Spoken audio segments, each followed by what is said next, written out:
When you reach 91 years old, you stop pretending that time is endless. You stop saying maybe next year, because deep down, you finally understand that life does not wait for frightened hearts. And if there is one thing I wish someone had told me when I was younger, it is this: most regrets are not born from failure. They are born from silence, hesitation, and waiting too long to live honestly. I'm 91 years old now. My hands shake when I hold my tea. My knees ache when the weather changes. And many of the people I loved have already gone where I cannot yet follow. But my memories remain painfully clear, especially the regrets.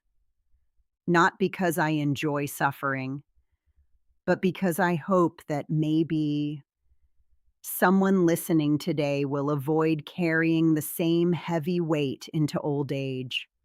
So tonight, while the world rushes outside your window, sit quietly with me for a little while and let an old woman tell you the 10 regrets she wishes she had avoided. The first regret is something millions of people are making right now without even realizing it.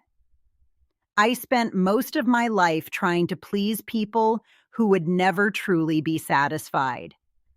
As a little girl in Yorkshire, I learned very early that good women stayed quiet, obeyed, smiled politely, and sacrificed their own feelings. So that's exactly what I became. I said yes when I wanted to say no. I apologized for things that were not my fault. I stayed in rooms where my spirit felt small because I feared disappointing others more than disappointing myself. And do you know what happens after decades of that? You slowly disappear. Not all at once, just little pieces of yourself, year after year. By the time I turned 50, I looked in the mirror one morning and realized I no longer knew what I truly wanted from life. That frightened me more than wrinkles ever could. Please listen carefully to this one. Kindness is beautiful, but abandoning yourself to keep others comfortable is not kindness. It is self-erasure. And one day, you wake up old, wondering where your real self went. My second regret is tied to fear. I was terrified of change. Terrified. When I was 29, I was offered a chance to move to London for work. It would have changed everything. Better pay, exciting opportunities, a fresh start. But I stayed where I was because familiar misery felt safer than unfamiliar possibility. I told myself I was being sensible, but truthfully, I was afraid. Afraid of failing, afraid of judgment, afraid of starting over. And fear has a strange way of disguising itself as logic. Years later, I watched younger women take chances I had been too frightened to take, and I realized something heartbreaking. Most people do not fail because they are incapable. They fail because fear convinces them not to begin. At 91, I can promise you this: the pain of trying and failing is far lighter than the pain of wondering what if for the rest of your life. The third regret hurts deeply. I did not say, "I love you" enough. Oh, I felt it. Of course I did. But people from my generation often struggled to express emotion openly. Love was shown through packed lunches, ironed shirts, cups of tea left quietly beside someone's chair. But words matter too. My father died before I ever hugged him properly. Can you imagine that? A whole lifetime, and not one proper embrace. I told myself there would be time later. There is always this illusion of later when you are young, later to forgive, later to visit, later to reconnect, later to love properly, until suddenly later disappears. One cold February morning, my husband left for the hospital and he never returned home again. The silence afterward was unbearable, not because we did not love each other, but because there were still words left unsaid. If someone matters to you, tell them, not next Christmas, not someday, now. Because graves are full of conversations people thought they still had time for. And that brings me to my fourth regret. I worried far too much about what people thought of me. It sounds foolish now. At 91 years old, do you know what happens eventually? Nearly everyone who judged you disappears from your life anyway. The neighbors whose opinions kept me awake at night, gone. The women who whispered gossip, gone. The people I exhausted myself trying to impress, gone too. And yet I sacrificed years of peace worrying about their approval. I wore clothes I didn't like. I hid parts of my personality. I avoided opportunities because I feared embarrassment. What a tragic waste. One of the greatest freedoms aging gives you is realizing how little most people are actually thinking about you. Everyone is too busy worrying about themselves, and even if they do judge you, so what? People will criticize you whether you live boldly or timidly, so you might as well live truthfully. Now, before I continue, I want you to take a quiet moment with me. Think about your own life for a second. What have you been postponing because of fear? Who have you not spoken to because pride got in the way? What part of yourself have you hidden just to fit into someone else's expectations? Sometimes the hardest truths are the ones we already know deep down. And my fifth regret is one I know many people carry silently. I spent too much of my life working and not enough truly living. Now, don't misunderstand me. Work is honorable. Providing for your family matters, but there must be balance. For years, my days blurred together. Wake up, cook, clean, work, sleep, repeat. I kept believing happiness would arrive later, after the bills were paid, after the children grew older, after retirement. But life kept moving while I was busy waiting to enjoy it. One evening in my 60s, I found an old photograph of myself dancing barefoot at age 19. I stared at that young girl for a long time. She looked alive, curious, hopeful.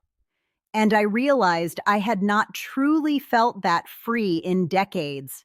That realization broke my heart. You cannot delay joy forever. Please understand this. Your life is not a rehearsal. This is it. The ordinary Tuesday afternoon, the tea with your friend, the walk under gray skies. These moments are your life, not some future destination. My sixth regret is painful to admit. I stayed angry for far too long. There were family arguments, misunderstandings, prideful silences stretching over years. My sister and I once stopped speaking for nearly 11 years. 11. And do you know what caused it? Something so small I can barely remember now. But stubbornness kept the wound alive. Then one day, she became ill, very ill. When I finally sat beside her hospital bed, both of us older and frailer, all those wasted years felt unbearable. We cried more for lost time than for the illness itself.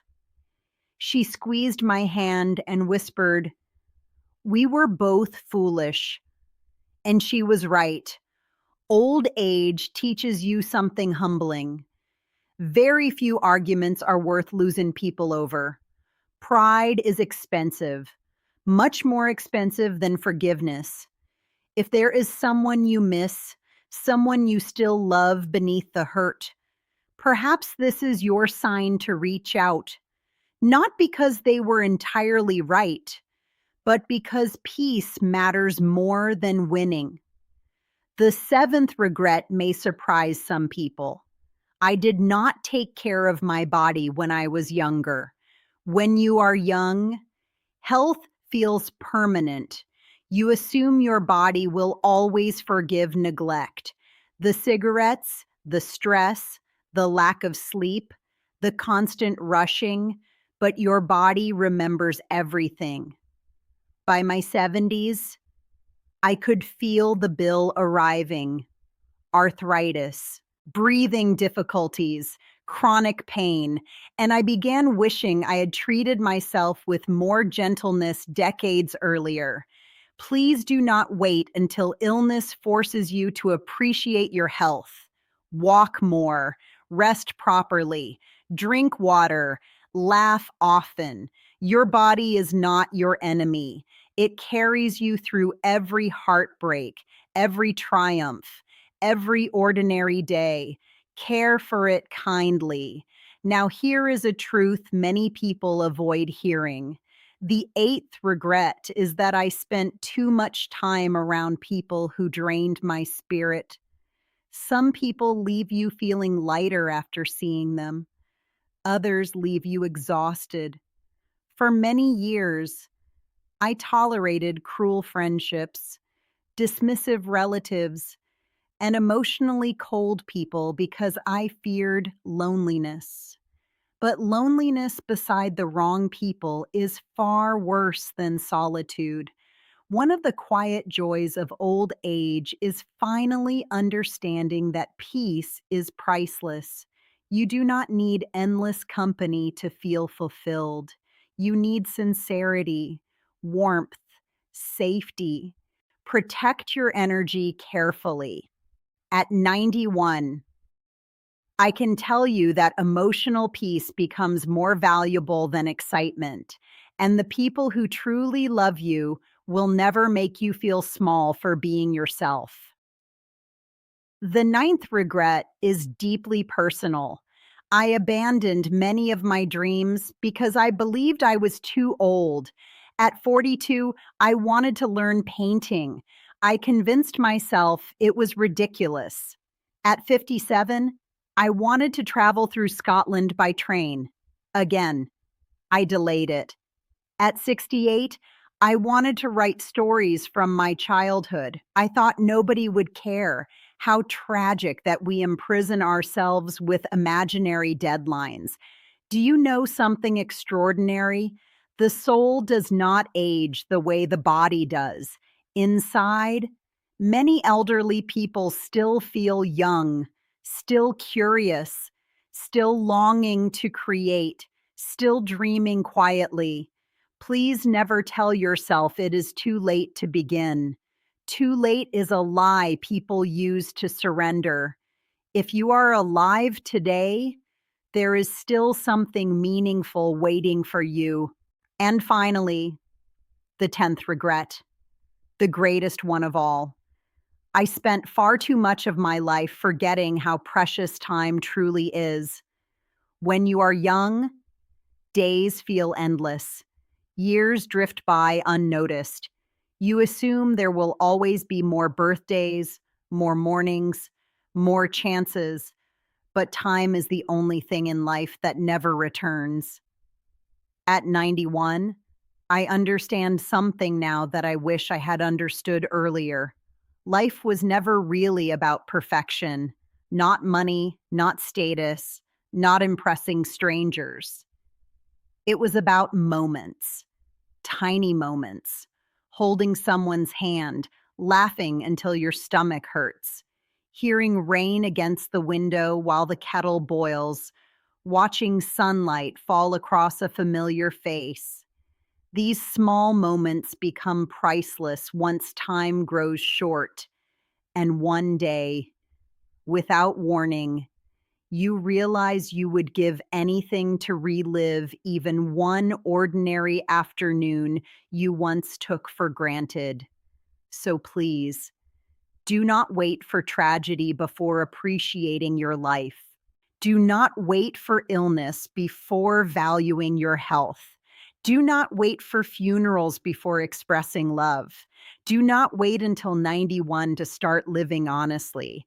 Because the truth is, none of us know how much time remains. And perhaps that is exactly why life is so precious. Tonight, wherever you are in the world, I hope you hold this close to your heart. You are not too old. You are not too late. And your story is not finished yet. As long as you are breathing, there is still time to forgive, to change, to love, to begin again. That is the quiet wisdom old age has finally taught me. If this conversation touched your heart, sit with it for a while. And if you'd like to hear more gentle life lessons from an old soul who has seen both beauty and heartbreak, subscribe to The Last Lesson. Perhaps in this noisy world, we can still learn something from slowing down together.